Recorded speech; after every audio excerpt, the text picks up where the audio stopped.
all, I would like to inform that we are going to record our session, and we will later it also share because the rest of the conference is online, and that's why we would like also to give an opportunity for people who wish to see your presentations to get access to it.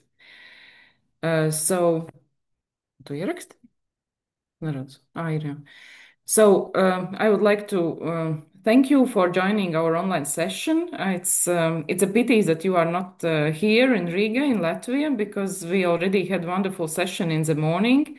This is second day of our annual conference of Latvian Academy of Culture. It's called Culture Crossroads, and now in the last years, it's already a series of conference events. And the first event was yesterday about culture consumption and regions.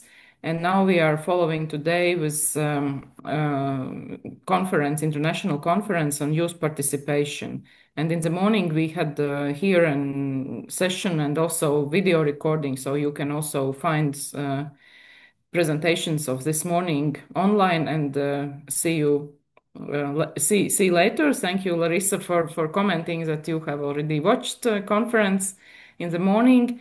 And now we have split in several sessions. One is online session with people who couldn't join us in person. And so all of you are going to present here in this virtual conference session. And in downstairs in the main hall, there is still happening in-person session where people are also presenting their presentations. And then we have the third parallel session with high school students who are presenting their research. And one of our students is moderating their discussion. So I would like to invite Larissa Sugai from Adam Mickiewicz University in Poznan. Please share your presentation and tell about your research. And we have like 15 minutes for presentation and 5 minutes for discussion, questions. So everyone is welcome to listen and to share your opinion after the presentation. Please, Yeah. Larissa. Thank you very much. Do you see my presentation in the presentation mode? No, we see. Yeah, right now. No, it's Now, fine. yeah. Yeah, thank you very much for the introduction. It was it is a great pleasure for me to participate, to take part. My name is Larissa Sugai, and today we will be talking about the self-advocacy of migrant children, and I would like to present the paper, which named From Silence to Self-Advocacy, the experience of Ukrainian migrant children and youth in Polish schools. Let me just briefly present myself. As I said, my name is Larissa Sugai, and I work in different dimensions as a researcher in the area of public health, as a physiotherapist actively practicing neurophysiotherapist antibody therapy, as a health educator and crisis intervention specialist, and I'm on my last year of the PhD of cultural anthropology. Looking on all of this, those areas, you may be asking a question: how is it possible that all these topics are related? And the answer is, in my experience, more than half of my life, I'm being a migrant myself, and since I speak several languages in each country where I live, I work with with a group of migrants and mostly with children. So in each area, whether are working as a crisis intervention specialist or physiotherapist or neurophysio or are as a researcher, my focus group is migration, education, and children and youth activism. So this is the reason why the topic of self-advocacy has arrived and has emerged in my research. My bigger research, my PhD research is called 4B, Breaking Barriers, Building Bridges, Ukrainian Migrant Children Experiences Integrating in Polish Schools. And my PhD is not a separate research, is a part of a larger study funded by National Center of Polish Science, entitled Good Beginning, Promising Future Children with Migrant Experience in Polish Schools. And our research team do the research on all migrant children. I'm focusing on Ukrainian. Guess why? Because I am Ukrainian. I speak fluently Ukrainian, Russian, and understand the children's culture, their answers. So it was the easiest way to receive the information from the children who are right now, who live right now in Poland. Doing my research, the topic I never asked about the self-advocacy. Self-advocacy emerged as a result of the children's experiences. And as it defined everywhere is the ability to recognize and actively articulate someone's needs, opinion, and rights. So sometimes children try to articulate their needs, but they do not even recognize it properly. My data sources for the research are in-depth ethnographic interview with migrant children, their parents, teachers, and intercultural assistants in Poznań and Wrocław, which is a western part of Poland. Intercultural assistants is a position in school which are hired in some schools for migrant children to help them to integrate into the Polish schools, in the educational system. And the requirement for intercultural assistant is to know the language of the child. So is a person or few persons in the school who may help the children if there are such positions. Also, additional source for my research is a participant observation of extracurricular programs in schools or outside of the school, sometimes even in children's homes, where if the parents are active and they try to create active environment for their children. And also the focus group discussions with the intercultural assistants, because they are on the front line, they are working, they understand with the children, they understand what do the children do. My sample include Ukrainian children who went to Ukrainian school, to the Ukrainian education school system before, aged between 10 and 18. And right now, since it's anthropology, it's a qualitative study, I have 65 in-depth ethnographic interviews, 10 participant observation, and run for 4 focus group discussions in the western part of Poland. The data I collected for my research was collected by me and also by my co-researcher, young co-researchers, teen students who elicit the information from their peers. But those are not the co-researchers who are employed in the project, have signed the contract. They are just teenagers who run the interviews with their peers.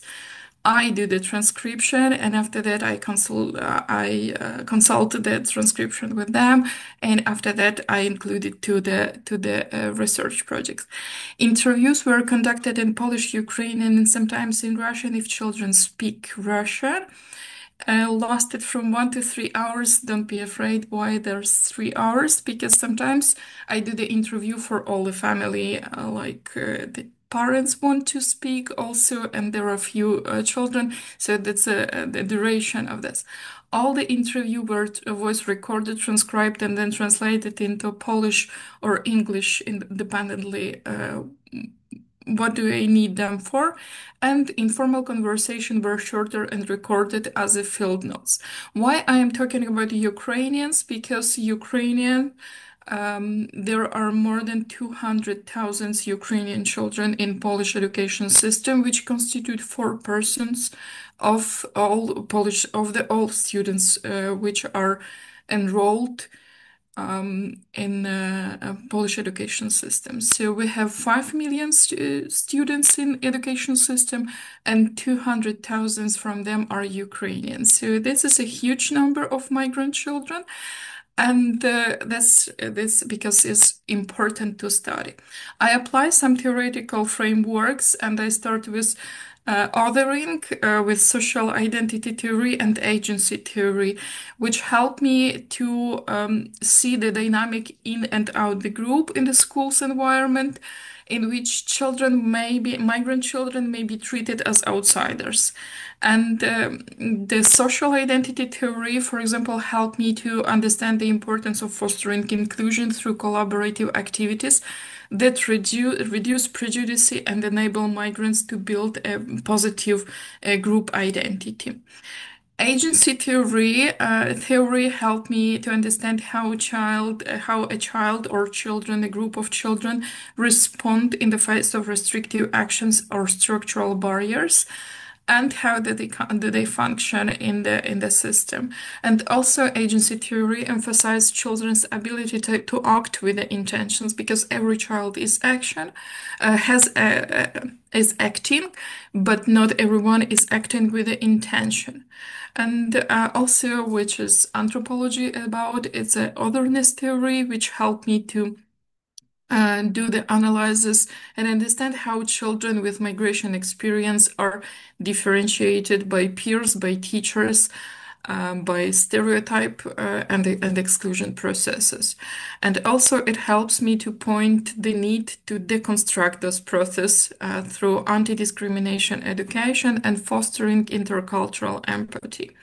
Othering theory says that migrant children may be perceived as different.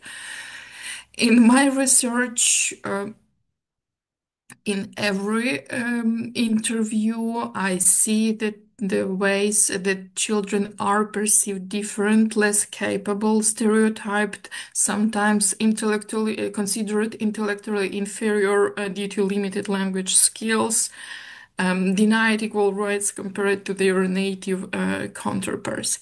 So I asked, starting my research, I didn't ask the question about self-advocacy. Those questions I started to ask a bit later when the first analysis had been done, and the topic of self-advocacy has arrived. And I asked how the experience of migration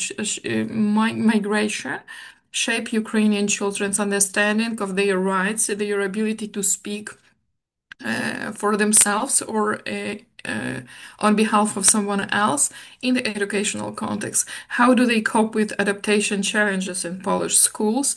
How do language barriers or cultural expectations affect the ways migrant children advocate for their needs and interests?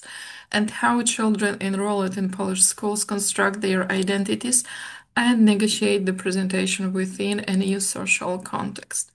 And just to zoom in to show what is different about the Ukrainians comparing to other migrant children in education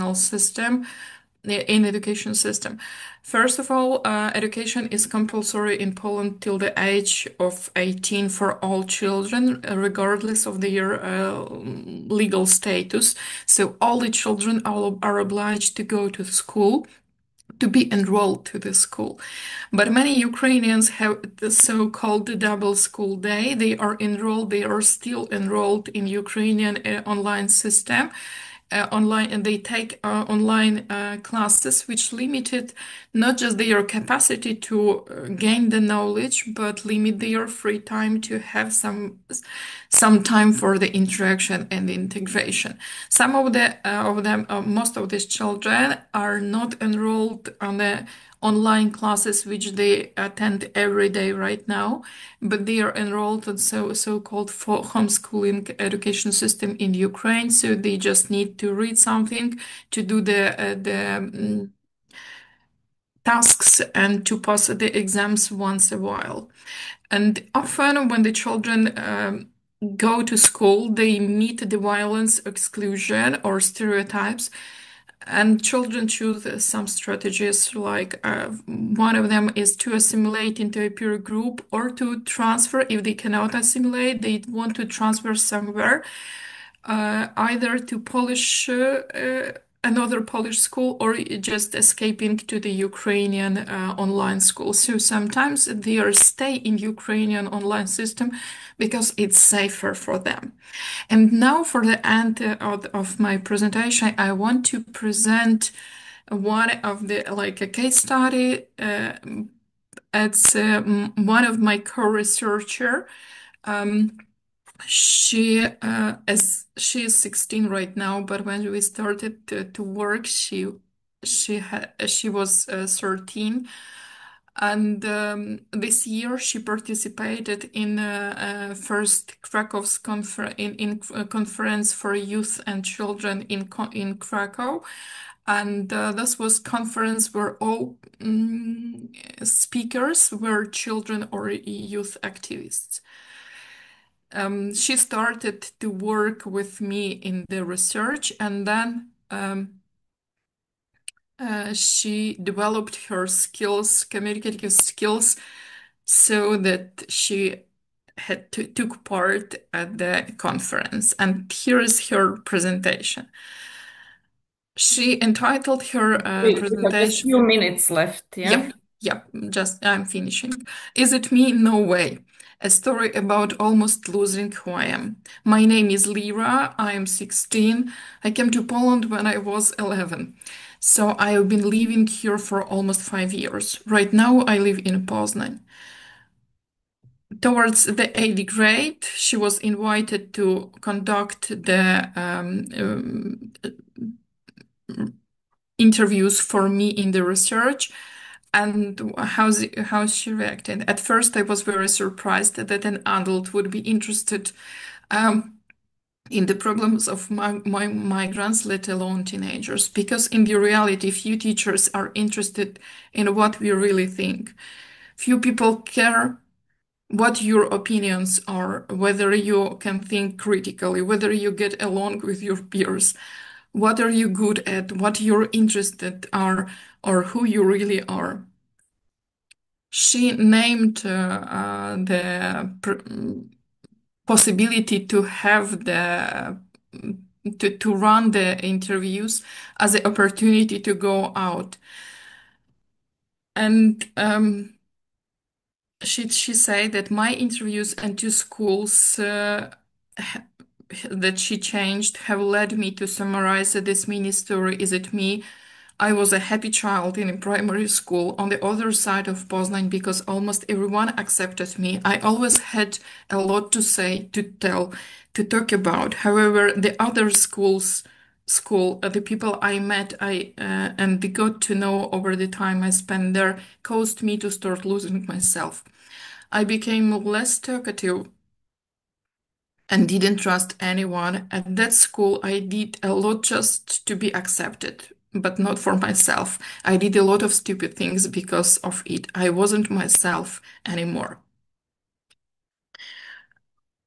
And she won a championship of the karate, but due to limitations of her language of Polish, she had the lowest grade in the physical activity at the school just because she didn't understand what she was asking for. So we have very talented migrant children who may just be treated like the outsiders even they are very talented. And we need here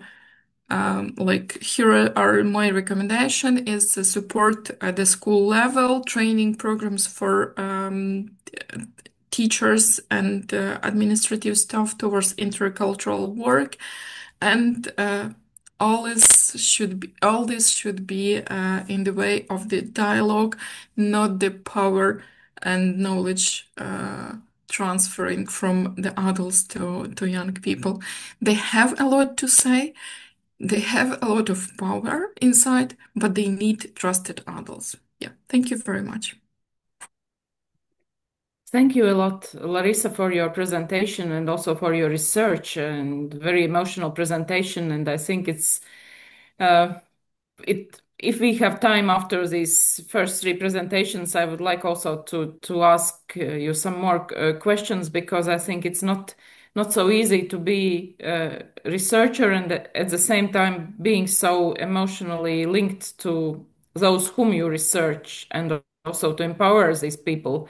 So this is very specific capacity and also position for you as a researcher.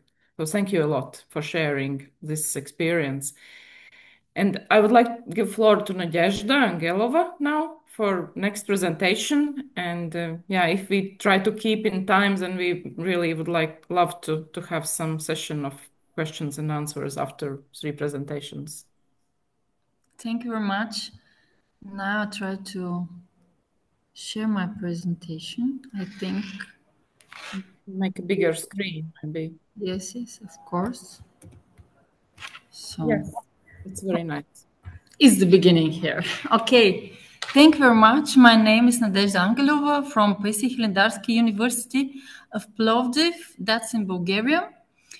And I'm very glad to be here in this conference. Thank you very much for the invitation and the organization of this conference. Thank you very much. So some words about my work.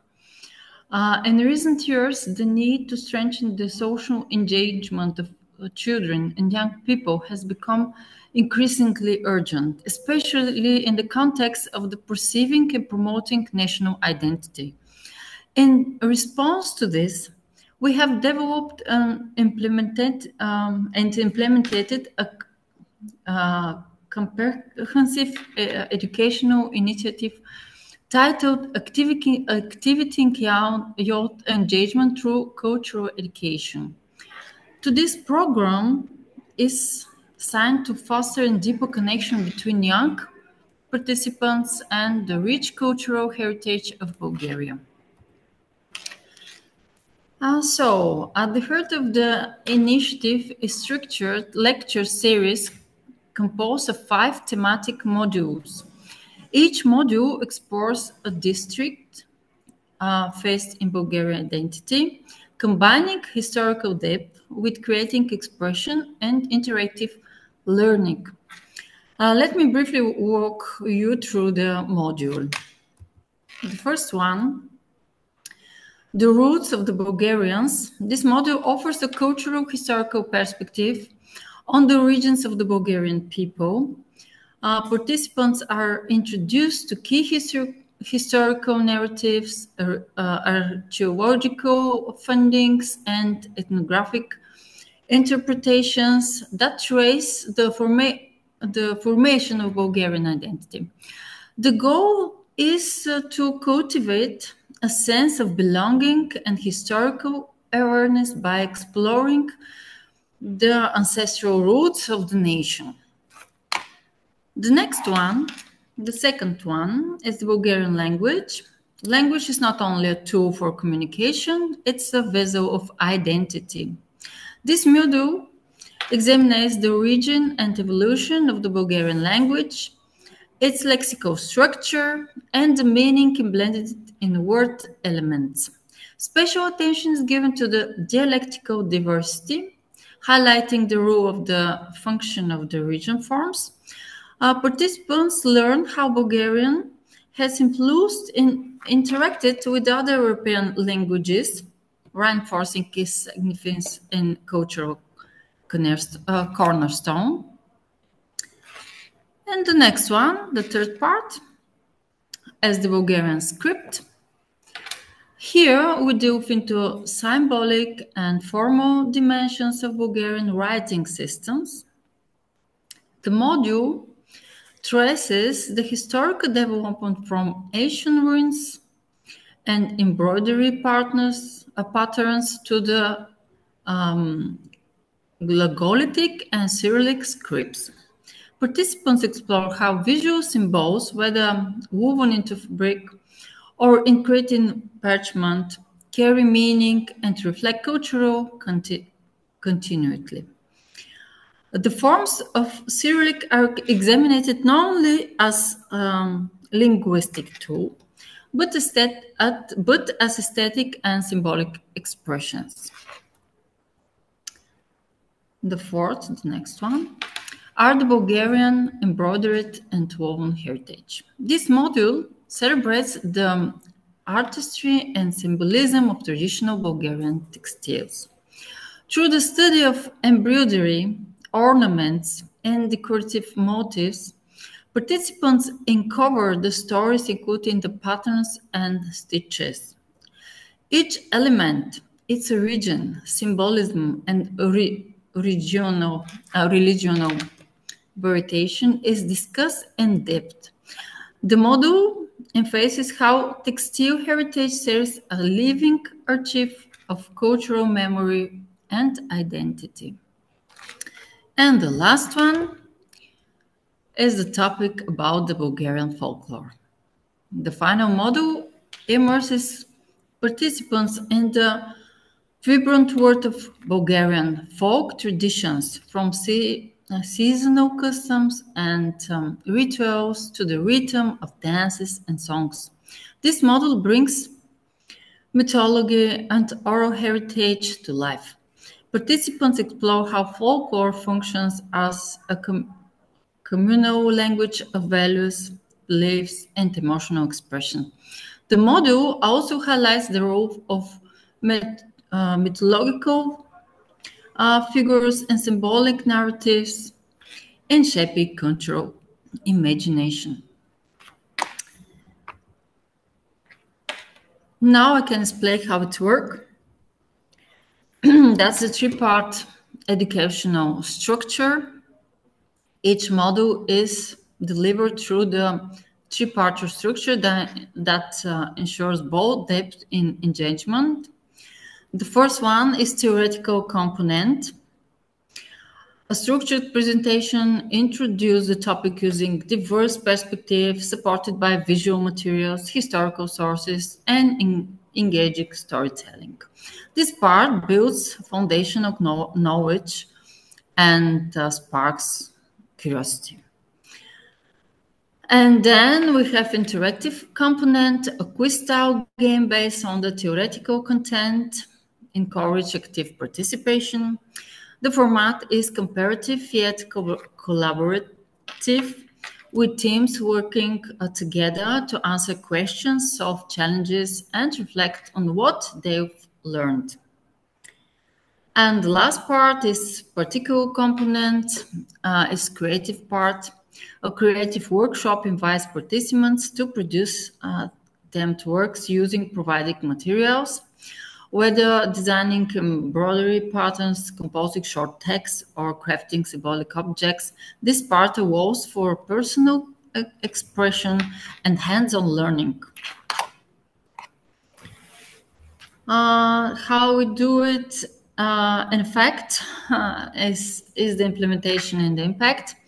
Each thematic module spans approximately 4 astronomical hours and is organized in celebration of national holidays. This timing reinforces the connection between cultural education and civic participation. Events have so far demonstrated high levels of enthusiasm, engagement, and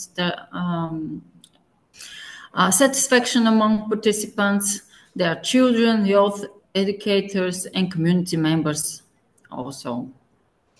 The success of the program has inspired us to pursue further initiatives and expand its reach. The lecture series is the result of a collaborative effort between me and Nelly Kirova. She's head of the Center of Development Intellect. Our collaboration combined experience in education, cultural studies, and youth development, and shaped the program that is both the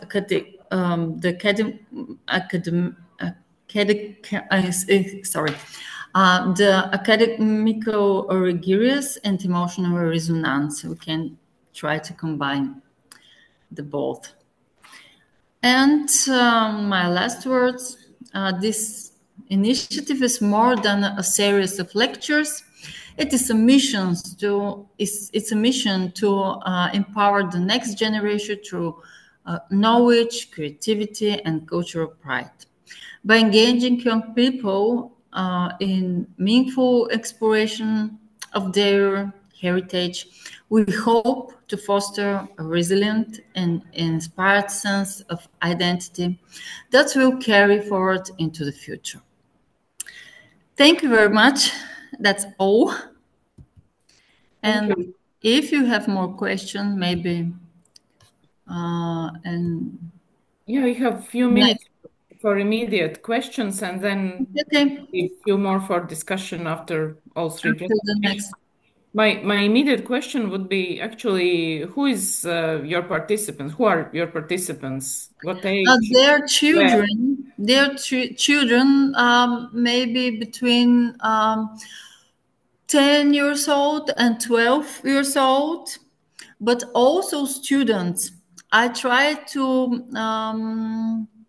find more public for these lectures, and they have we have a big experience with small groups with children, also with students. It's interesting also for young people.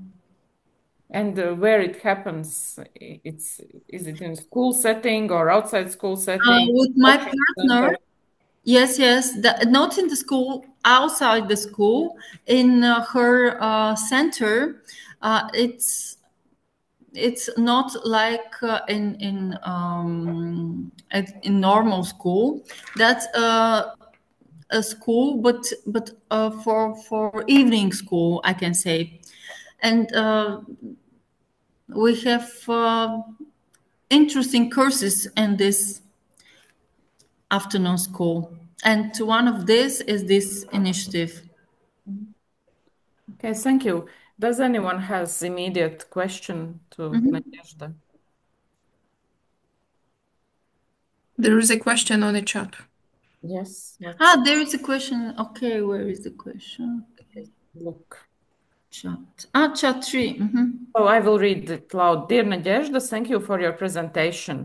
I would like to explore more on how young people are involved in the development, implementation, and evaluation of the program. Maybe I can find more photos. They documented the really what is happening in this lecture, and I can show you maybe in a few minutes if you want, and I can explain something more about it. So I would propose then that we give floor now to Olena. Okay, yes. You can find photos in the meantime, and after her presentation, we can still discuss. I'm agree. Thank you. Yeah, thank you a lot for your presentation. Please, Olena, the floor is yours. Yeah, thank you very much.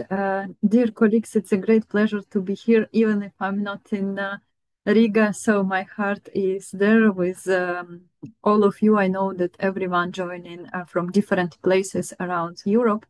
And today this is a very symbolic day because it's the beginning of a World Forum for Democracy here in Strasbourg. I'm joining as well.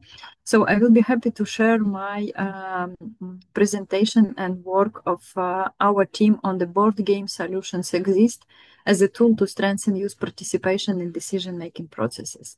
My name is Olena Chernych, and I'm working for the Council of Europe office in Ukraine, in Kiev. So what is this about? This is in Ukrainian Solutions Exist, a board game on youth participation. Oh, sorry. As you can imagine, working for the Council of Europe, I would like to bring key for elements, documents, standards that supports us. So the Reykjavik Declaration, united around our values, emphasizes that youth participation in decision-making processes improves the effectiveness of public policies and strengthens democratic institutions through open dialogue. The Council of Europe has consistently promoted the young people participation, including through the European Charter on Participation on Young People in Local and Regional Life, through the Youth Sector Strategy 2030, and talking about Ukraine, the Council of Europe Action Plan for Ukraine, Resilience, Recovery and Reconstruction until December 2026. In this context, the Council of Europe project I'm working for, it's called Youth for Democracy in Ukraine, launched a series of initiatives aimed at fostering youth engagement in democratic life. One of its outcomes is the board game Solutions Exist, developed in cooperation with young people in Ukraine and key institutional partners. The game serves as an educational tool and helps explore how public policies impact young people's life, what matters, what barriers limit participation, what help young people overcome those barriers. In my presentation, I will cover key steps of development process, structure, and educational value of the game we observed so far. So now you can see this picture from the development of the cards in Lviv in 2024. Three big stages. Journey is almost 3 years for now. So we started with needs assessment in 2023. We conducted jointly by our project, the Ministry of Youth and Sport of Ukraine, the Association of Youth Councils, and survey, and engaged 77 young people to identify their expectations and challenges regarding a source or resource on youth participation. In 2023 and 2024, we started co-creating and testing this board game. Young people participated in concept discussions, card creation, piloting sessions, and evaluation during national trainings in Ukraine, such as Human Rights Camp in Vinnytsia and 5-day training seminars in Lviv.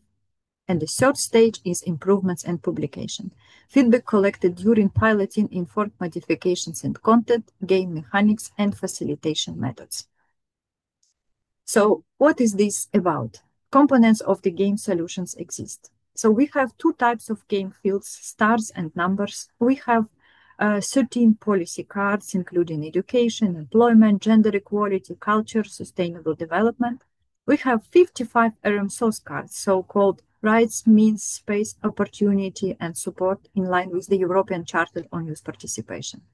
70 barrier cards, which are obstacles to youth participation. 70 power-up cards, conditions helping to overcome barriers, and 24 participation form cards, methods of civic involvement. As you can see, barrier cards, power-up cards, and participation form cards have different numbers just because of creativity of young people. So they propose these cards to be taken for the mechanic of the game. So there are many moments to exercise freedom of choice and participations.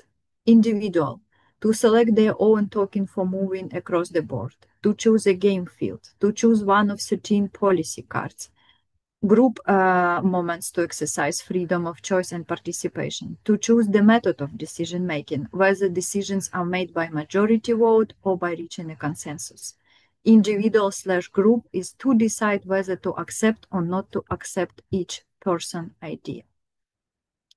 So you can see this picture, it's playing the game in Zolotonosha Youth Center. It is also in Ukraine already this year, 2025. So what we can observe for now? By engaging with the game participants, first, learn about public policy that affect youth at different levels. We see it helps to identify structural and social barriers to participation. It develops problem-solving and negotiation skills. Participants are able to share their personal experience on youth participation, and strengthening of understanding of democratic values and human rights. This is another picture from the Playing the Game Solutions Exist in Youth Center, European Youth Center in Budapest, 2025. So since its introduction, the game Solutions Exist has been widely adopted across Ukraine and abroad by youth centers and youth spaces, civil society organizations, trainers and facilitators in non-formal education, youth and student councils, educators and teachers, including for the training program for civil servants and local self-government officials on participatory youth policy. What we should do next? As you can imagine, we are in the European or intergovernmental organization. We are not research institute, but what we see important is to map the impact in cooperation with young people, the players of the game, to study the game impact. to revise in line with the newly adopted version of the European Charter on Youth Participation in Local and Regional Life, the cards on policies, because the last week the Congress of Regional and Local Authorities in Strasbourg adopted a new version of the European Chapter. And we see already the need to adapt the game for digital platforms. This is all from my side to present shortly our work in Ukraine on this board game. What I can add more, that following the request, we have this game now has been translated in English, and very soon we will be able to publish it online.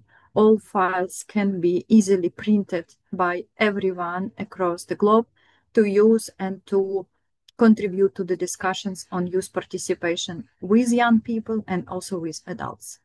Thank you very much for your attention. Thank you, Olena, sharing your experience, and I think it's a very interesting way of encouraging young people to participate. I don't know whether anyone has immediate questions to you. If not, if I may, yes. just brief Yes. question. Thank you for a really nice presentation. Do you have the experience to share, to show, like, or to work with the mixed groups, mixed cultural groups, not just Ukrainians? Yes, thank you very much, Larissa, for this question. Yes, for example, working in this European Youth Center in Budapest, it was a training seminar for people from different member states of the Council of Europe who engaged with the youth work, working with young people and also with different young people. So, and then we piloted English translated version, and it worked very well for that period. Yes, it could be easily used by different multicultural teams and groups. Yeah, thank you. Thank you. Mājā, please go on. Yeah, I just wanted to ask because one of the elements from the game was whether to agree with some solutions or disagree. And I'm very much interested, like, how this was proceeded. Like, when there was a disagreement, would this go under voting and minority would be left out, or like, because this element is something that's very interesting for me. Yeah, Maya, thank you for noticing this. Yes, this is a very important momentum. So before they start the game, they should decide how they will be taking this decision for each proposal and each idea. And from time to time, people choose majority.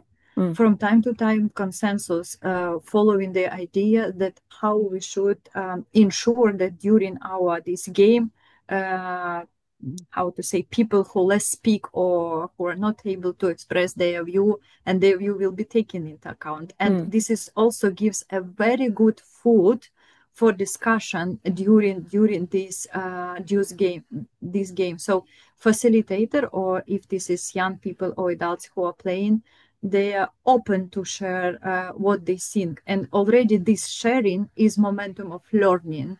So this is very important. Okay, thank you very much. Thank you. I also wanted to ask to Olena a question. Today and also the conference theme is about authentic participation and meaningful participation. And in the morning session, we discussed a lot which are these topics which are authentic topics of interest for young people. And you told that in the beginning there were some workshops and roundtable discussions with young people proposing these topics. You didn't mention actually what topics they were speaking about, and was it surprising for you, or did you really dictate what topics, which is the framework of this game? Yeah, thank you very much, for your question. So when we did the NEET assessment in 2023, we were analyzing all games that already exist in the field of youth work and youth policy in Ukraine, digital one and printed version. And also participants of this study, they were able to share their experience with different games. So they were included even in the mechanic development. So when we were testing and piloting, then all this mechanic, they were proposing, oh no, we need to have reward here. We need to add some star that people will be able that, for example, cards power up were absolutely, created and initiated by young people, because we were thinking only about barriers, but then they said, no, we should have another, cards as well. So they proposed their topics within the cards. So, for example, they are curious about work with young veterans. Now in Ukraine, this is a very much important topic. Or they were talking about, for example, ecological issue that we have as a result of war in Ukraine, for example. Then, for example, they were proposing something about artificial intelligence. So this is also within all these cards, different topics. But key policy cards that we add to this game, 13 cards, they follow the European Charter. But as we have now a new charter since last week, and a lot of new topics came up, and they were proposed by different young people across Europe, we will be updating this game with more topics, because artificial intelligence should be as a separate policy, for example, or ecology.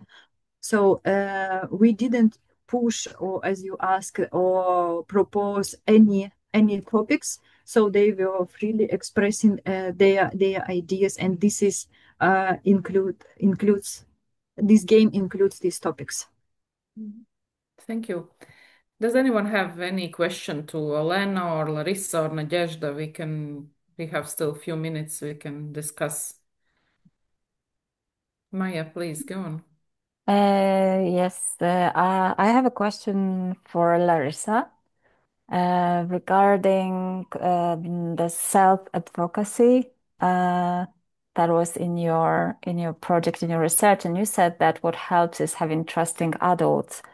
But I was wondering if there's anything else in terms of self-organization of Ukrainian children and young people, like what else can help? Because I can imagine the situation as being very difficult, especially moving was what you said about the girl and the contest and this language barrier that shakes everything. So I was thinking, like, what are the wider perhaps networks of this trust or help or solidarity or alliances, just to see how where this advocacy comes from. Do you have to be super strong to do it, or do you have to rely, or do you have any networks to rely on? So sorry for a long question, but yeah. No, it's perfect. It's a perfect question. Yeah, thank you very much. The term self-advocacy itself at the moment is like held for the people with disabilities, like if they are trying to keep their rights to speak, to move, to be present somewhere, it calls a self-advocacy. And I'm actually finishing my article in 2 weeks. I'm giving my article about the strategies used by young children, the migrant children, comparing that some of the movements that the children are doing is advocacy itself. Sometimes there is advocacy if someone is advocating for them. Part of that can be parents, but for young children, for younger children, the parents is okay, but for the teenagers, the presence of the parent is not so good. It's not accepted because parents, if we are talking about the migrant children, there is a difference, the cultural difference in the relationship and in the way of approaching the problem or issue. And the children, they don't want their parents appear somewhere because it's a shame for them, because parents behave as in Ukraine, but in Poland there are different standards. So there is a need of someone who would dance with them, with their advocacy, like approach to them, give the information, and then give the space for them and time for them to critically approach and develop their own solution. They are fed up with the solutions which come from the all known adults. They just need, that's because I answered to Olena that anthropology is a very good way because we are not entering with a ready solution. So the self-advocacy may be group advocacy. Actually, in my article, I create a typology of 7 types of self-advocacy, and here I presented just one of them. It's when the success is giving the floor to advocate for themselves, but it could be related to adults or related to peer. So the source of the advocacy is dependently where do you understand that you have the right, because for example there are a youth council or children council in schools, but it's okay for Polish children to be there, but how Ukrainian could rule us? So their children are denied their rights, and inside of their minds they think they are denied this right. They don't have this right. So as an adult, I don't teach them do that and say so. I just say, you know that there is another option and give the space. And they just, the children right now, to develop the strategy, the self-advocacy or advocacy for another person, they just need a trusted adult who would not force them with the knowledge. So yeah. If you want, you can write me, and as soon as I will publish the article, I will send it to you. It's a huge article for 12,000 words, so Okay, I can manage. Thank you. yeah. But we are from the same university, Yes, so that's what I noticed. So did Larissa answer to your question, Maya? Yes, because I was thinking about adults, the trusted adults, and I was also wondering, should the adults be other to children in terms of cultural, traditions or ways of communicating or being in the same context? So yes, I think it not perfectly every answers. adult. Yeah, It's not every adult, that exactly. could be an adult or a teen or a group or a peers, but not every adult. Yes, thank you. Thank you. I also saw there was a discussion about co-researchers from Larissa's presentation, and maybe you can answer loud to some of these comments here. And I also have additional question about co-researchers. We also have tried these methods, and my question would be to you: how do you train your co-researchers before? Are they ready to actually do what you expect, or they somehow define their own way? Yeah, it's a very complicated question, but very good question. Because in anthropology, when you enter the field, you pretend know nothing about that. But as an adult with a different approach to life, I don't know, as an adult who are doing PhD and the children who are coping with the like very basic level, the migrant children with very basic problems like how to learn 10 different words in one day. We, as educated adults, we forget how to do not know. And anthropology is a very good way for that because you are entering the field and you pretended that you don't know. And you give them the floor as an answering during the interview. You give them the power to run the interview. They are running the interview. I am not entering with a bunch of questions and bombarding them with a questionnaire because Ukrainians sometimes they are tired with the questionnaires about the war, about how do they feel. In anthropology, there is another way. And during the interview, when I see that there is a capacity to speak, which is limited right now by language they don't know, I ask if they want to. And yes, I train them. If they want to talk, if they want to speak. I have 3 co-researchers, all of them girls, and they are at different ages. They started at different ages. And they do the differently all. But I learned so much from those interviews, because they asked question differently, they approach topic differently, they react for the another differently. We as adults, we tend to ask very long questions. We try to explain. They bumped in each other. They are starting with the relations. Their answers are based on the trust, which is on each other.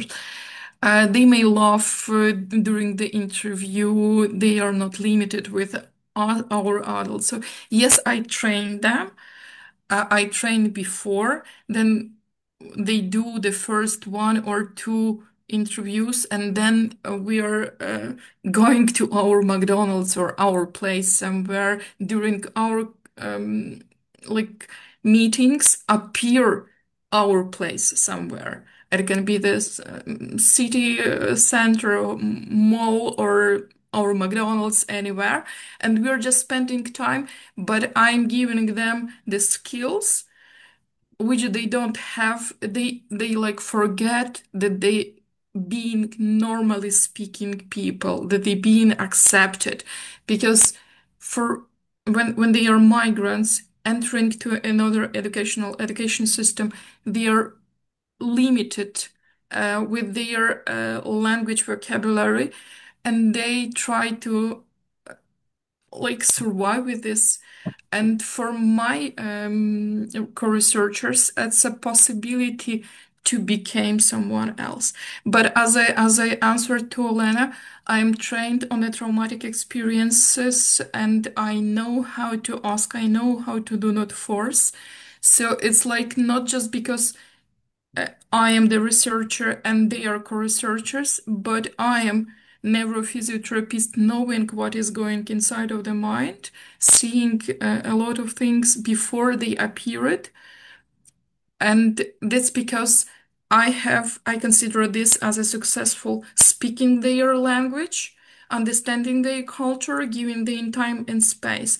But I have the colleague of mine who done the research, and so that those research can be harmful. So we are doing the same field, but in his research, working with them and the interviewing Ukrainian people after war experience can be harmful. And it's not about the people, them, but it's who he is. He is a Polish, speaking to them Polish, and they are trying to fit their experience, traumatic experience, into another traumatic experience, which is limited capacity of speaking foreign language in a traumatic circumstances. So it's just saying that we need to conduct our research in the native language of the person if they choose to, or in the language they choose to. Not we force them to do, because it's okay for us. I don't know if I answered to all the questions. Yes, you answered more probably than I asked. It's very interesting. Thank you for sharing your insights. Any final question from anyone or comment? Thank you all for very interesting presentations, and Nadezhda still wants to say. Yes, I have found the photos, not so much photos, but 5 or 6. If you want to see how we do it in real life, I mean with the photos of one of Please our share. I can share my screen for 1 minute, maybe. Yes. Okay.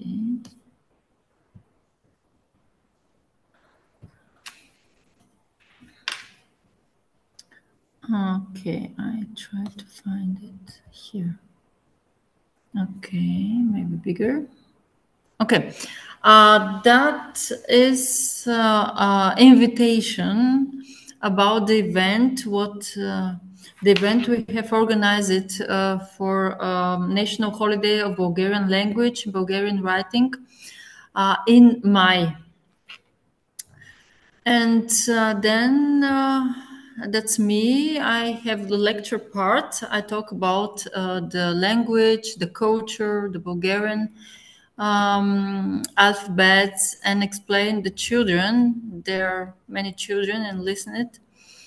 The different alphabets in Bulgarian, the historical part, and then they have a quiz on a tablet with they were separated in different teams, but at the end everybody was winner, so the children were very happy.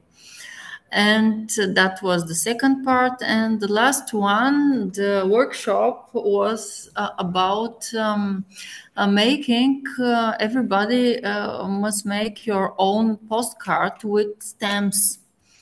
And here, maybe I must, oops. So with their own postcards, with their own motifs. Okay. And yes, there are pictures from the separate exhibition at the same time. And that's all. So it's very easy to organize it to be a happy holiday for the children and for us. So we do it. Thank you very much. Thank you for sharing.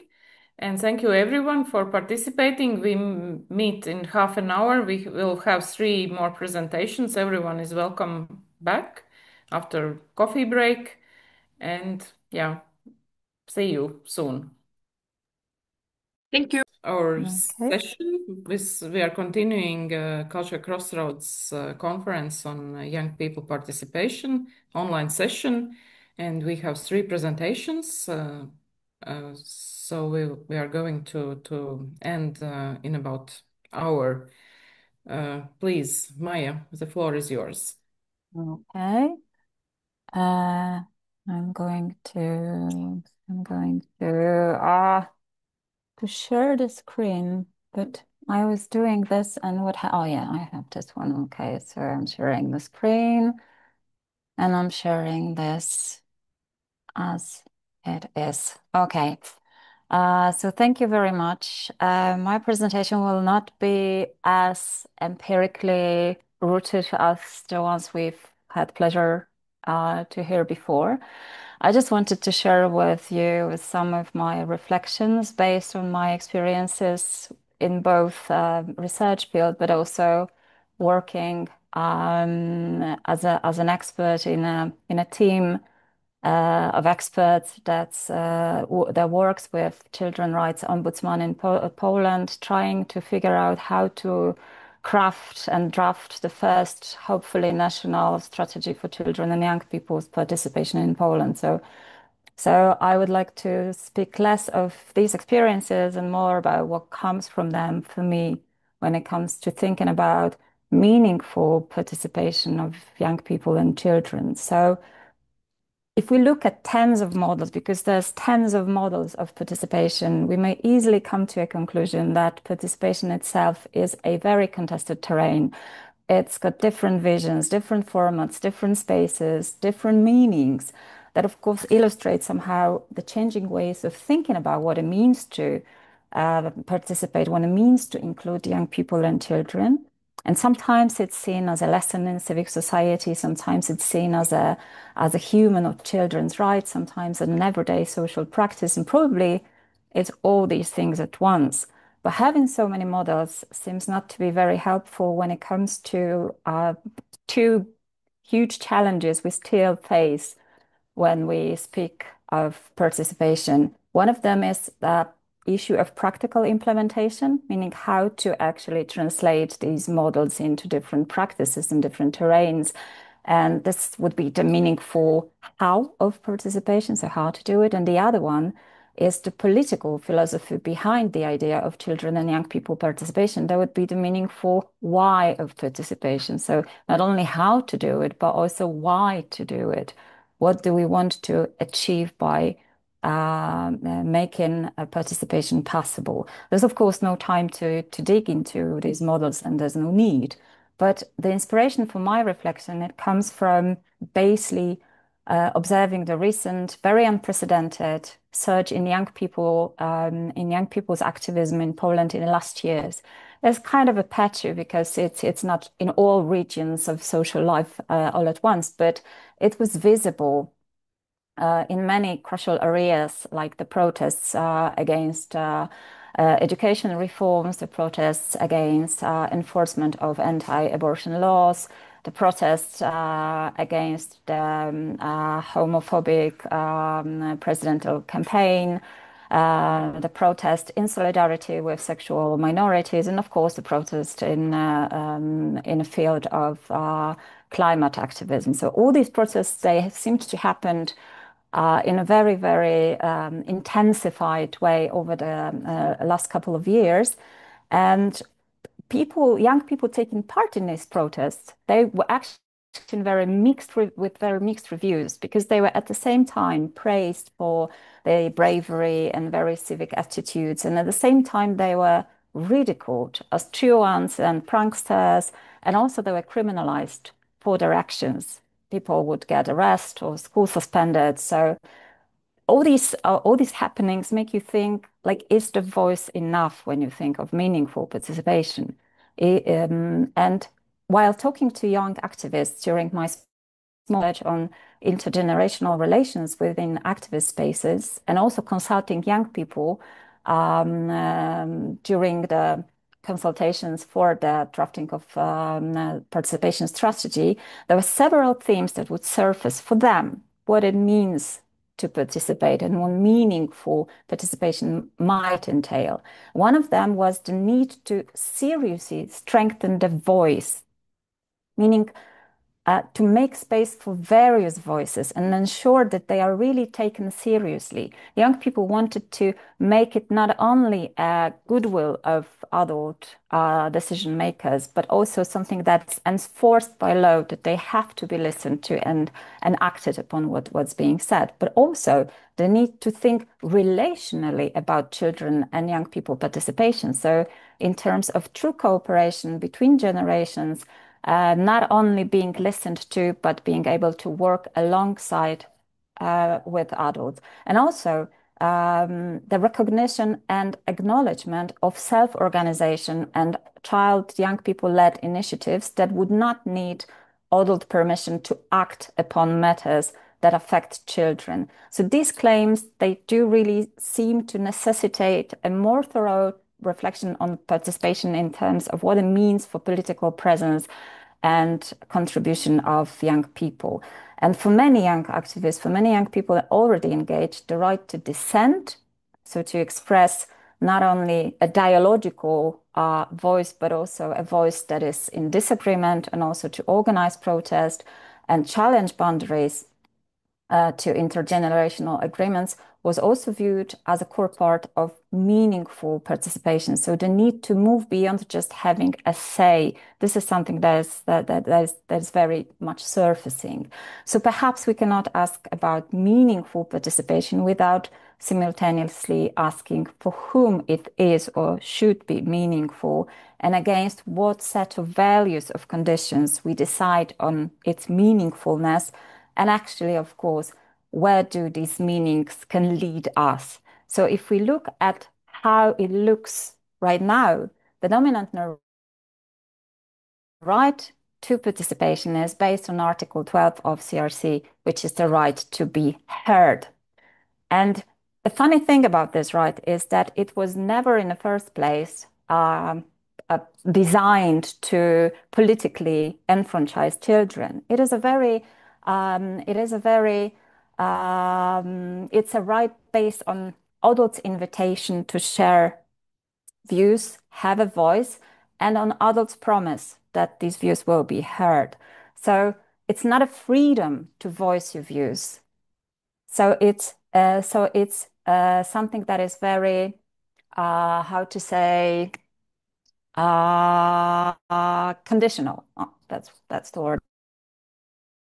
It is an important role.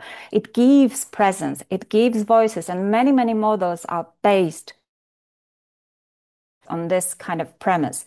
But there are some problems with participation seen as a right to voice, because it actually promotes more formal spaces as echo chambers for voicing the voices, and it also facilitates some voices more than others, voices that are more intelligible to adults that hear the voices, or are made in certain ways that make them intelligible.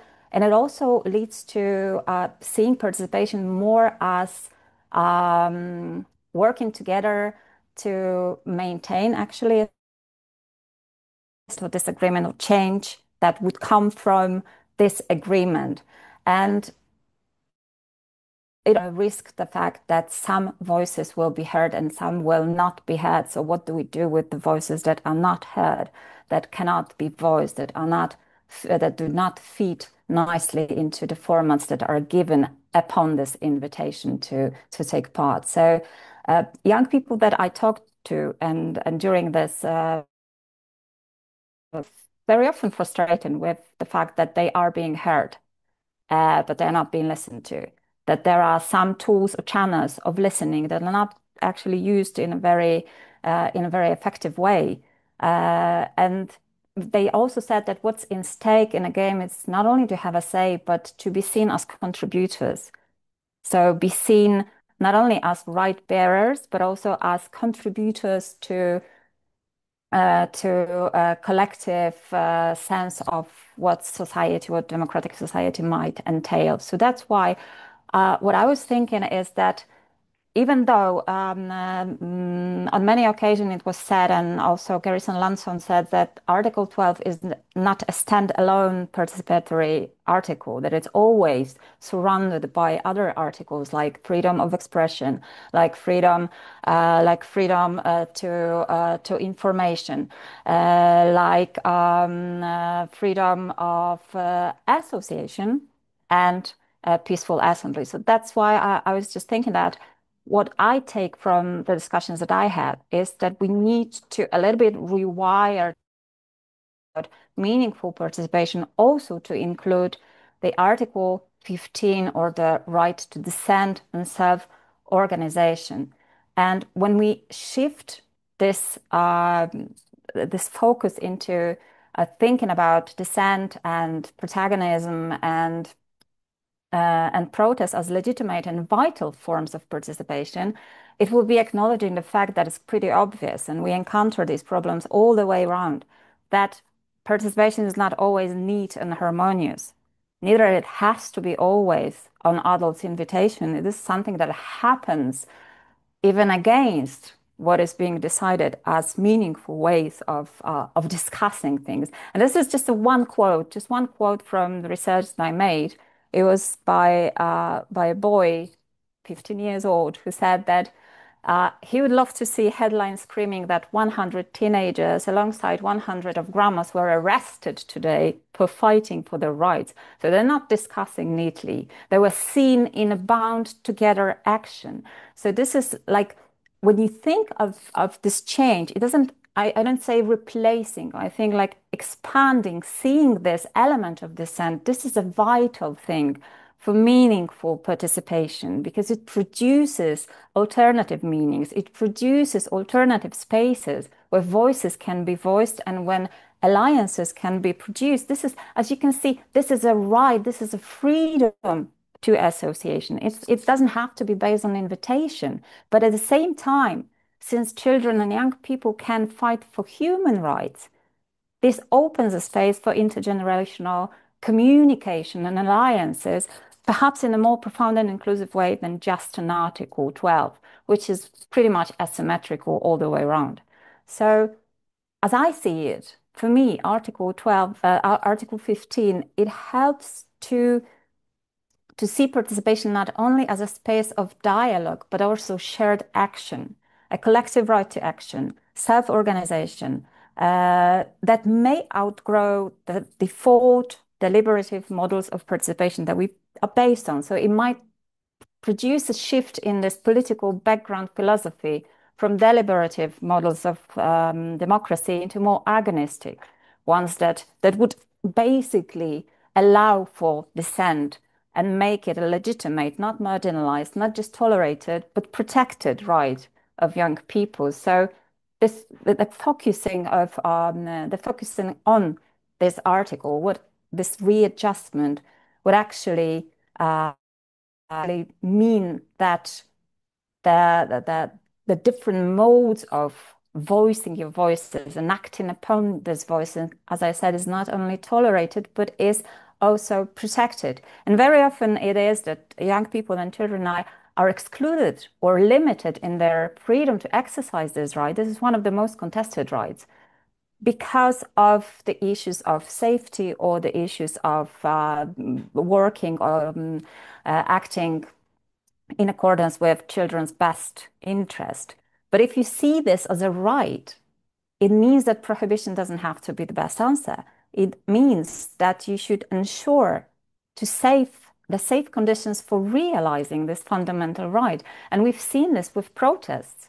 It would be enough for children and young people who took part in this protest to be protected from police arrests, from dropping out of schools, for suspensions, because it would be seen not as an act of vandalism, not as an act of truancy, but it would be seen as exercising your fundamental human right to dissent, to produce your kind of a contribution to making this democratic discussion forward by your civic disobedience, which is also something that's very at the core of how we think about, or how we should think about, democratic societies.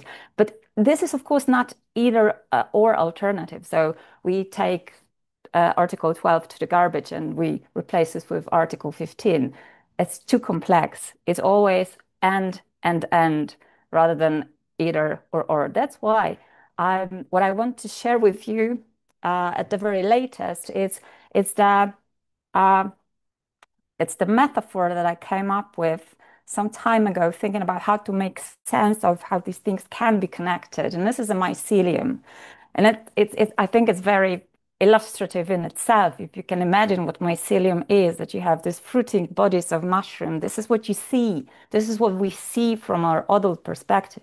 The voices, the different boards or organizations of young people and children that we allow to grow. But there's also a lot of happening underneath, a lot of happening in between children, that they not only participate vis-a-vis adults, they also participate vis-a-vis other children. They also negotiate between their interests, not a child interest as singular, but plural different interests. And so to me, like Article 12 and 15 in this complex participatory root system, they work alongside and they are interconnected. Some of them are more visible than others. At times, what you see is a protest. At times, what you see is a voice. But what happens all the time is this what happens under the surface. And there you have a very interconnected emergent network that is built on contentious and diverse actions. And that's okay, because in this very disparate and multilateral structure, this is quite a normal thing. What I like about this metaphor is that it helps me, at least, to see children and young people as connected with the whole social political ecosystem, with other adults, with other children, with social movements, with official structures. And it's messy, and it is messy. And it's moving in different directions, and it's got its tension, it's got its conflict. But as it has all these, this is something that helps you to see that agonistic ways of participation for young children, for young people and children, is as vital as the deliberative one. And I think it's just two sides of the same coin, and we cannot just look at one of them and try to suppress it or marginalize it or domesticate it, but just recognize it and facilitate it. It, of course, comes with a whole new load of problems. As it is, it's not a utopian solution that will end all the dilemmas, but I think that it's worth thinking about this. And we have this opportunity now in Poland when thinking about the strategy for children and young participation to also include not only the right to be heard, but also the right to protect what is happening from bottoms up and what types of voices, what types of actions are being distributed in these diverse and complex networks. And I think that the equation that's that's on the bottom is something that how I see it. I might be wrong, but I kind of grew to liking this metaphor. So sorry. Thank you very much. Well, thank you, Maya. It was very interesting reflections and brought probably another color to how research could be presented and reflected about. And so maybe there are some immediate comments or reflections from those who listen. If not, then I suggest that we go to our next speaker. And if you could stay, Maya, till the end, maybe we'll again have some possibility to discuss all three presentations together. So thank you again. And Angela, the floor is yours. Hi, everyone. Am I heard well? Do you hear me well? Yeah, thanks a lot. Sorry for not being able to join earlier. I'll try to share my presentation. We're here.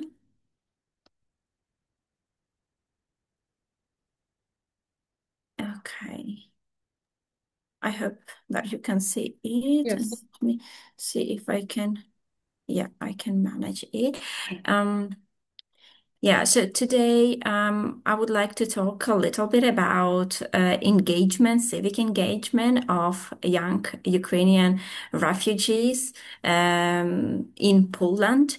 The data comes from the research project, which is international. We do the research both in Poland and in Ukraine, but today I would like to focus closely on the part of Poland because it was hard for me to present such big data that we collected as we don't have much time. And I just want to make sure I have 15 minutes, do I? Yes, plus 5 minutes for discussion.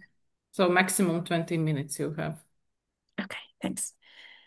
So I'll show just a little bit of data and then introduce the projects and then methods shortly about the results, and then hopefully we'll have some time for Q&A session. First of all, I would like to mention what is civic engagement, how do we understand it, drawing on the existing literature. We perceive civic engagement of young refugees, youth civic engagement quite broadly, and one of the best descriptions that I found in the literature is that by Anne Leach, saying that civic engagement is working to make a difference in the civic life of our communities and developing the combination of knowledge, skills, values, and motivations to make the difference. It means promoting the quality of life in a community through both political and non-political processes. So that's how we also see in our project, the civic engagement is any activity of youth that might have an impact on their lives within their communities, whether it is a school community or it is a local community, national, ethnic, religious community, smaller or bigger, just that has a potential to impact their lives and improve the quality of their life. And here, when we talk about this civic engagement, what is also important in the study is the notion of agency.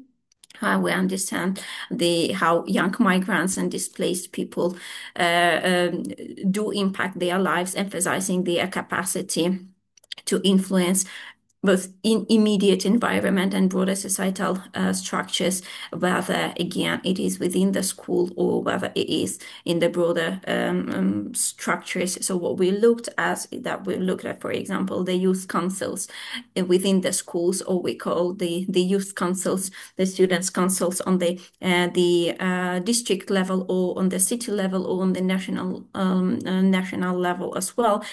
We looked at the different part of civic engagement, as for example volunteering and participating in different programs, non-refundable, that has a direct impact also on the community.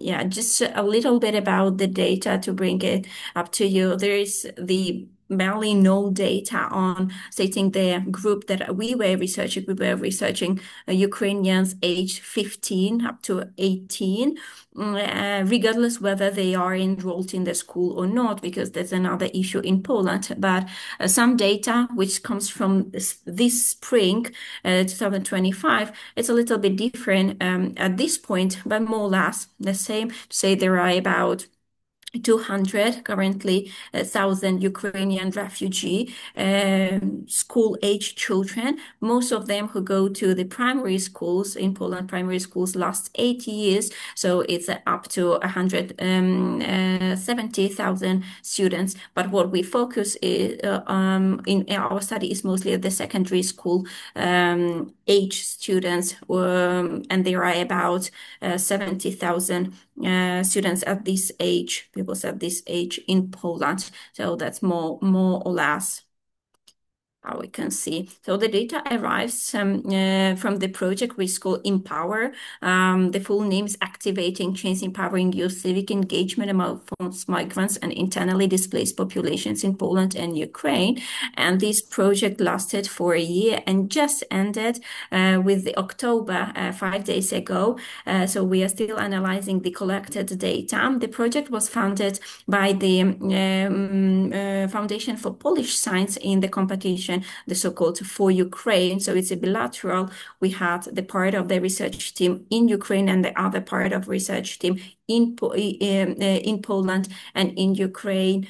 We did research also into oblasts, into districts, and in Poland we did in 5 different places, which I'm going to talk today. The main aim of this was definitely to study the dynamics of civic engagement and activism, which continues fundamental process of social integration among Ukrainian youth affected by forced migration in Poland and internally displaced people in Ukraine. So what we believe is that engaging into any activities, a part of education or family issues, that might be considered as another step within the process of social integration in the society. And that's what we wanted also to test. I just want briefly to mention the theoretical background also in terms of the paradigm, working in the paradigm of critical realism, initiated by Roy Bhaskar, the philosopher, and also we pay a lot of attention to the works of Margaret Archer, who researched and wrote a lot about the structure, agency, and culture dichotomies and interplay, how structures affect the agency of people and how agency of people and people affect the different structures, and how it is also bounded and grounded in the cultural norms, values, practices. What I'm looking here as the stratified ontology, so-called the 3 levels of ontology. The first level is empirical, what means the data that we collect, something that we can observe, something that we see drops out here in the empirical level. And then we have the actual level, something that stays behind that, something that happens behind our narratives, because we conducted the qualitative interviews only, but behind those interviews there is the real life that these young people run. And what we are very much interested is in the third level, which is called real or casual, through different mechanisms, particularly through understanding different concepts, theoretical concepts and theories. We try to understand the narratives and the behaviors, the processes that were collected in our data, and try to get the so-called real causes, the real mechanism that led to these phenomena that we research, bearing in mind, as Roy Bhaskar mentioned, that it might happen that we will really never get the real cause by itself, because it's all so subjective in the current way. So therefore, we conducted semi-structured interviews and also focus groups with young people. In total, we've done 47 semi-structured interviews with young people aged 15 to 18, and 23 interviews with the institutions representatives. Most of those institutions were non-governmental organizations that support integration or youth activities in different cities, and some of them were youth councils in different cities. And we've done the research in Warsaw, in Katowice, Rzeszów, Przemyśl, and Zamość. Warsaw is the capital. Katowice and Rzeszów are quite smaller cities with about 200,000 and 300,000 population, and Przemyśl, Zamość are the smaller cities of 50,000 population near the border with Ukraine. So we wanted to see whether there are any differences, minding the size of the town, which often is linked to the opportunities for young people, and also geographically, whether it's closer or further from Ukrainian border. So what we found out, and something not new, just was proved in our study, is that there are many reasons why people are engaged in different activities. So just to bear in mind that we interviewed those young people who declared that they are actively engaged in civic life of their communities, right? We didn't interview those who were not actively engaged. So we just wanted to focus what makes it happen that some adolescents do get engaged in the activities. What are the causes? What are the reasons? What are the processes? And what are the benefits and challenges for them? And so there are different reasons and different processes why they get engaged. First of all, is socio-demographic causes like age, gender, family background, education level of those adolescents, and also their parents.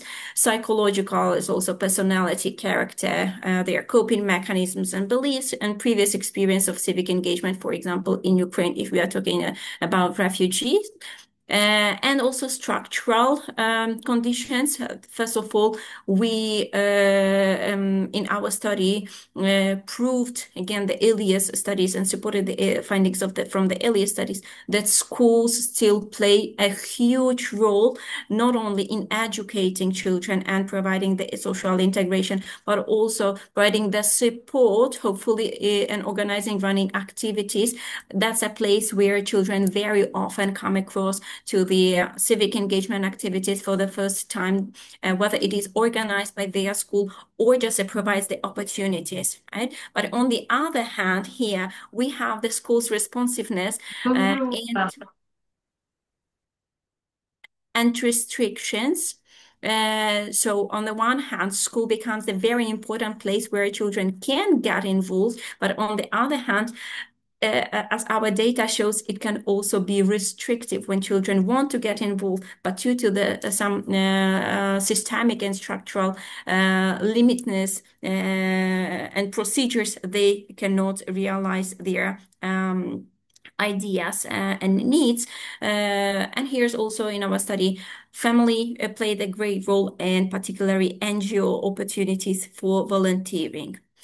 So I want to present the main reasons. There were many, but the main reasons of engaging in civic activities among Ukrainian youth in Poland. First of all, is the huge, the personal need. And here we put different reasons like need to be engaged, need to be, for example, distracted from not to be alone, distracted from other activities, personal development, or just as we to keep busy, to be busy, which is very permanent, in particular for refugee youth who are constantly still living in the times of war, as for many of them, part of their family still is back in Ukraine. And for example, here you can see in the brackets, that's the number of interview, and that's the age, for example, 15 years old, F, female, and here we have the language of the interview, Ukrainian, and that's the city, for example, Katowice, Kat. And the respondent, the participant said, in general, I do not know. So why I get engaged? I think today's youth need more movement in their lives because they do nothing. They sit on their phones. I do that too, but I have activities that help me switch off a bit because this procrastination can be a little scary sometimes. Or, for example, the other 18-year-old boy said in Rzeszów that I really do not like having a free time. I do not know why, but when I do, I just sitting at home is not for me. I hate it. Then I try to go to the youth space to talk with someone. Usually I'm either at the university or preparing for exams, taking part in the PLUS, which is Ukrainian Scout organization in Poland, activities, trips, camps, events, and so on. I always need to come up with something and do something or go for a work with someone. Right.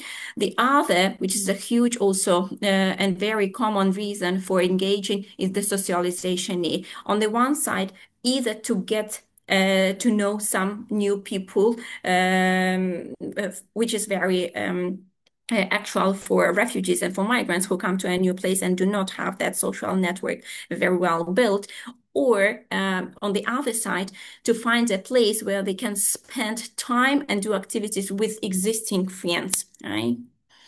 And here's another, I'll try to move because I have the panel here.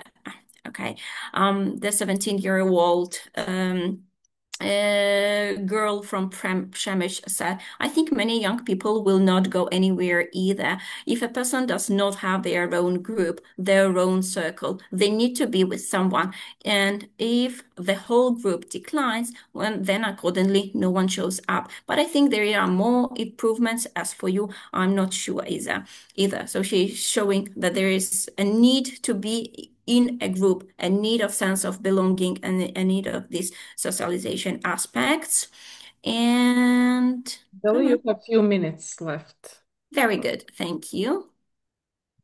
I'm just trying, oh yeah, it works. The other, what I wanted to also underline there is the other reason for national community-based needs. For example, to be engaged in the national community, in the Ukrainian based activities or activities for Ukrainian people, mostly for refugees, but not only, support national community. For example, here we have, oops, sorry. I'm just trying to maneuver and do something with these. Yeah, because I don't see my text myself. I needed wraps for soldiers. I also raised funds for drones there. Ukrainians were there. My mother was knitting there as well. And she invited me. I used to go there every week. But now I do not have time because of the end of the school, and I'm working to improve all my grades. So there are two issues very important that appear, and they reappear in different interviews, is that very often family, particularly mothers, got involved in some volunteering activities and then invited their children who came helping at some point and then stayed at these activities. And the other issue is that many of the participants said that they currently are stopping to be active because they have so much work at school, for example, or preparing for their exam. So time here is very valuable. Or for example, the other one, I try to be present in social life of our small Ukrainian community during my adolescence. I often was involved in various activities, perhaps not so much artistically, since I do not have a talent for singing or dancing, but rather by representing the school in certain areas. I took part in academic competitions and, for example, in the youth city council. And the last reason, what I think last year, community-based needs and a sense of helping others. And here was the volunteering mostly, but also volunteering at school. And here I was helping older people, small children, or animals. And for example, the girl, 15-year-old in Warsaw said, first, it is interesting. So why do I get engaged? Because it is interesting. Second, if not me, then there will be one fewer person to do it. And the more people, the better, I think. In my view, volunteering is important. I believe that to some extent, everyone should do some volunteering. I also volunteered in Ukraine with my dance club. We often collected donations, bought necessary items, organized drives, and sent everything to different headquarters and units. I'm not sure what the right term is. And also the other 17-year-old girl in Katowice said, right now I'm not really involved, but I want to volunteer during holidays as a shelter for dogs and cats. And I asked, have you already found where you could do that? Yes, I have. I will just need to arrange it and then get started gradually. What do you want to do there? I would like to help care for the animals and help them to find the family.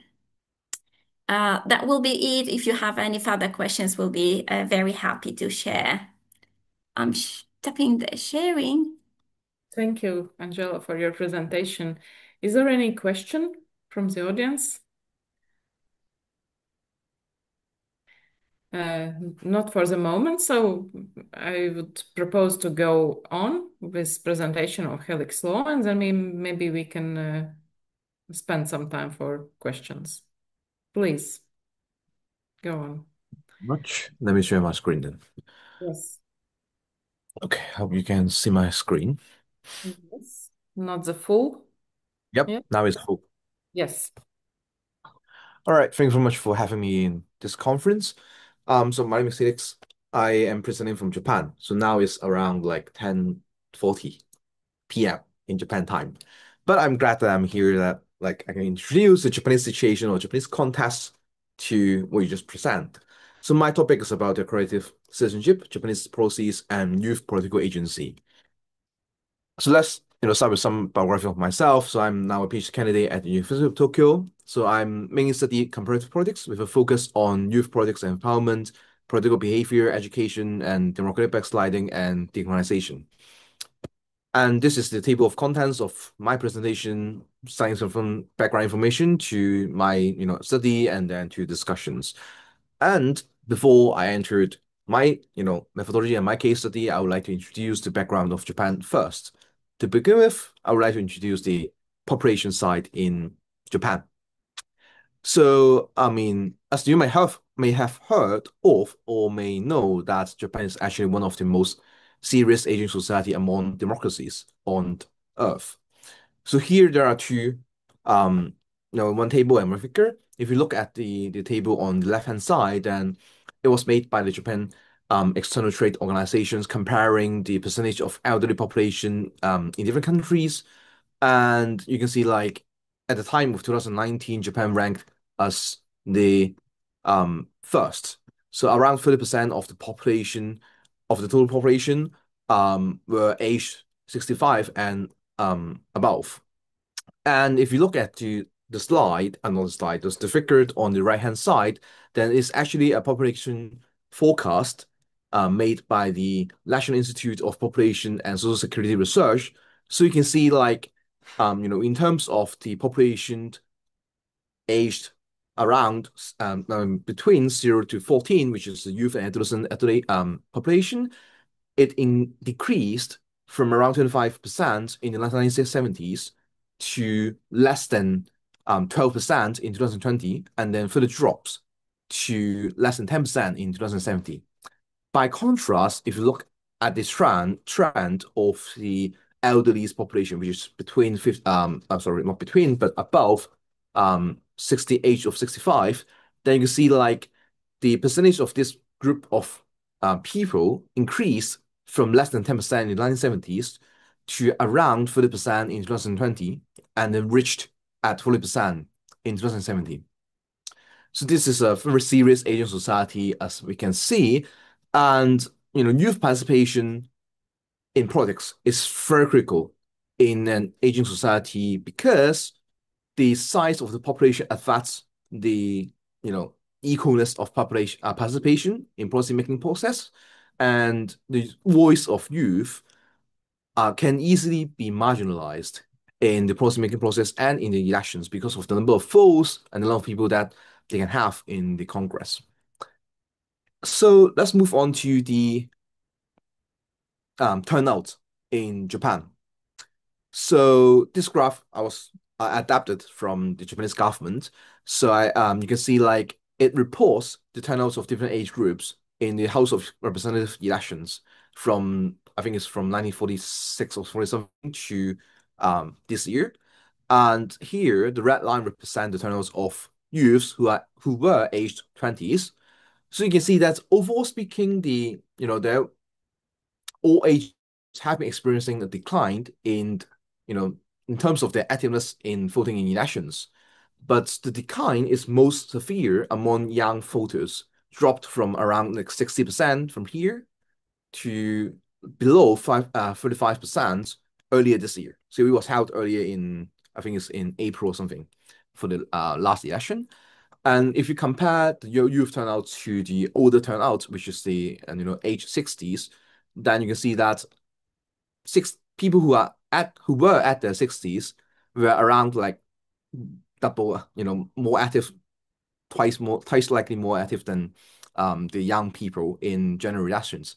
So some scholars might argue that this is a normal trend in democracies because young people nowadays prefer alternative method of participation. It means like they prefer protest, they prefer demonstration, they prefer assemblies or even civil disobedience over voting in elections because voting in elections is kind of too traditional and it might not foster any changes in practices. So it's kind of like a generational change as argued by those authors.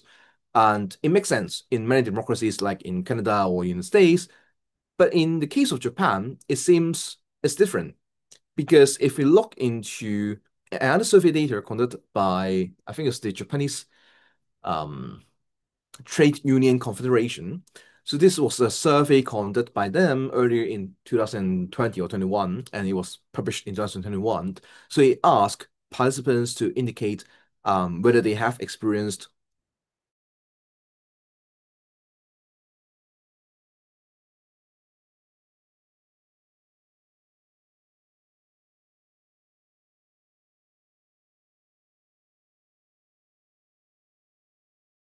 than the elderlies or the older people in demonstration. They are less active in pedestrian than the older people. They are less active in online pedestrian and also boycott than the older people. So that means in the case of Japan, Japanese youths are not only inactive in formal politics, but they are also inactive in informal politics, which is kind of very different from the European or even the Western context where, we can see youth activists not everywhere, but almost everywhere, I would say, like because we can read from news and from Twitter. So that would be, that makes Japan's case more different in the democratic context. So, and that's why I would like to study how, youth participation or youth political participation has been promoted or why it was not promoted, has not been promoted in Japan. So before entering my data methodology, I would like to give you a brief explanation of my study.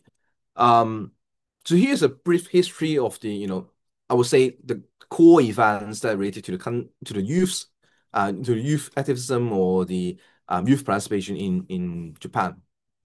So in the 1950s to the 1960s, the youth movements or activisms against the United States and Japan's Security Treaty was extremely active and probably violent.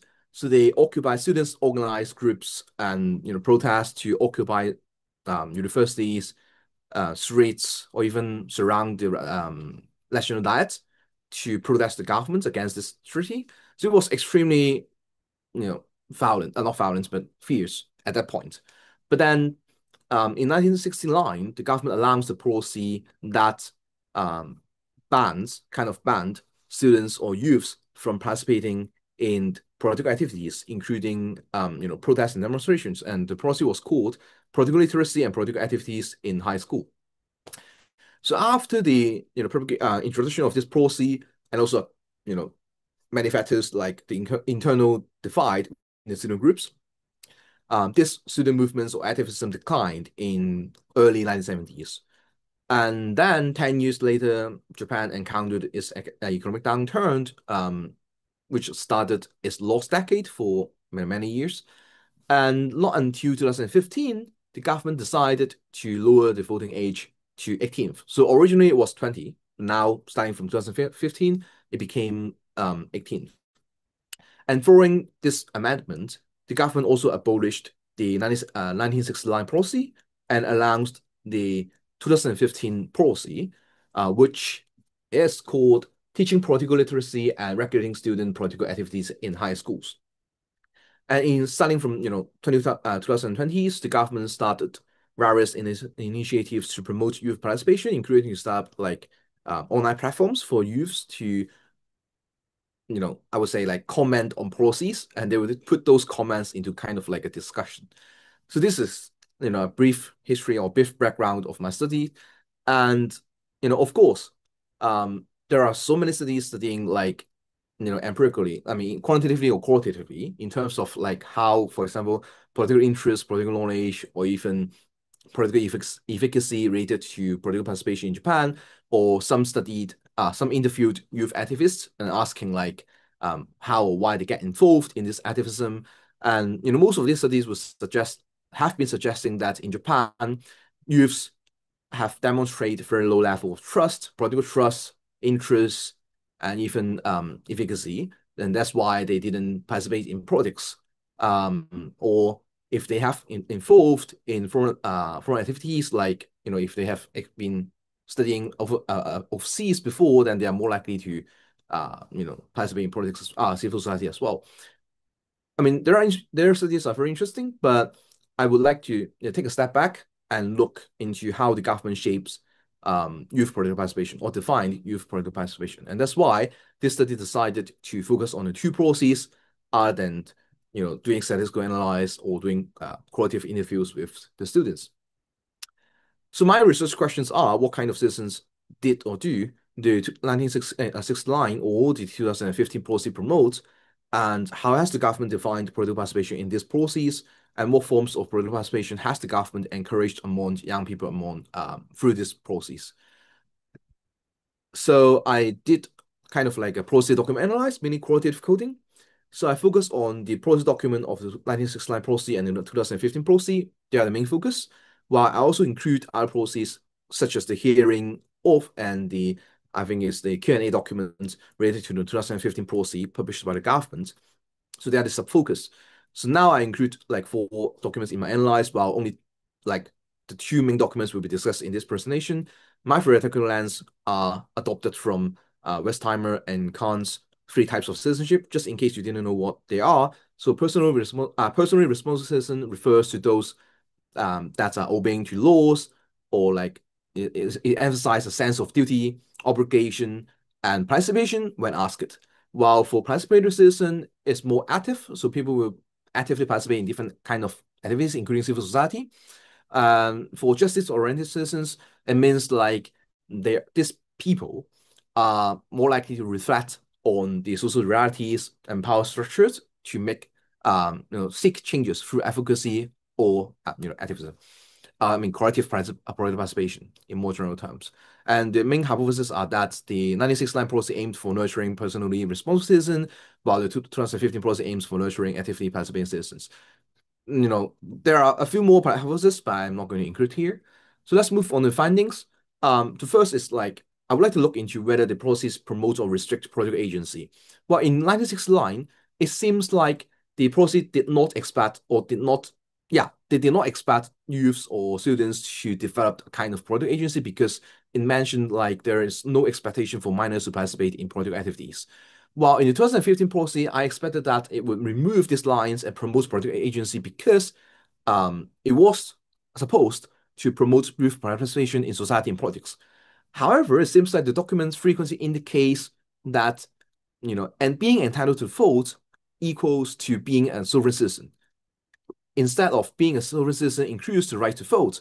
And the main differences is that as a sovereign citizen or as a political citizen, it means that the right to vote or voting in election is only a part of that politicalness instead of the whole of it. But in this document, it often depicts that you are entitled to vote, and to vote is kind of what you should do as a political citizen. So that's kind of like an interesting thing that I found. And then when we talk about meaningful participation in a very simplified term, in this study is like conventional politics versus unconventional politics. It seems that in the 1969 policies, there were less than 10 mentions of different forms of in non-institutional political participation, while in a negative way, and there were less than 5 mentions of activities related to voting elections in the 1969 policy. In the 2015 policy, although it mentions something related to political participation, there are no mentions for non-institutional forms of political participation, while more than 60 mentions of activities related to voting and elections. So it means that it kind of promotes political participation, but within the institutional boundaries. And so is this promoting individual political participation or collective political participation? So in the 1969 policy, the only collective participation it promotes is actually participation in collective activities such as student council, which is very limited to the round of school. In the 2015 policy, it mentioned something like active role in participating in the shaping of the nation and society, while the document is more focusing on exercise of individual rights to vote in elections rather than the rights to organize protests or to form collective actions to seek changes. So for social change or just a duty, in the 1969 policy, it has 0 mentions of participation for social change. It emphasized the duty as a national rather than over duty as a political citizen. In the 2015 version, it is still duty focused while acknowledge social change, because it mentions something like student can exercise the right to vote and to determine the present and future direction of our country, but it's very superficial rather than practical in their policies. So moving on to conclusion and discussion. So what have we learned from the Japanese case by looking at these 2 policies is that, like, first, the 1969 policies is more focusing on how to make youths coming back from participatory citizen to be a personally responsible citizen. While the 2015 policy, it seems like it's in between personally responsible citizen and participatory citizen, because it promotes active participation, but it only remains in institutional platforms. And it has minimal reference to justice-oriented citizens, so it means like it's not promoting critical thinking or critical reflecting citizens at a maximal understanding. And so in terms of decorative versus meaningful, we can see that the Japanese governments or the Japanese policies have been heavily emphasizing voting in elections. So it means like youths are encouraged to participate in politics, but within the institutional boundaries. And participation through voting is more important than carrying out or bringing about actual policy changes. And we can see from these policies that restrictions are prioritized over empowerment, and managed citizenship or managed form of citizenship is prioritized over political agency. So as an implication, it would be very interesting if we can understand like why would or how common it is for a democracy to limit its citizens, young citizens, to develop and exercise their political agency, and what kind of impacts that such policy might have in practice. And this is the end of my presentation. Thank you very much for listening. Thank you, Alex, for presenting and staying up late and introducing us your approach to studying youth participation.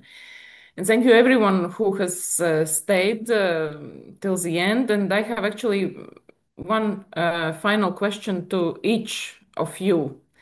If you could name one decisive factor that determines and influences youth participation, which factor you would select as the most important? Because during these presentations, we have heard different approaches, starting from very individual approach and laws and regulations. So I would like to hear your personal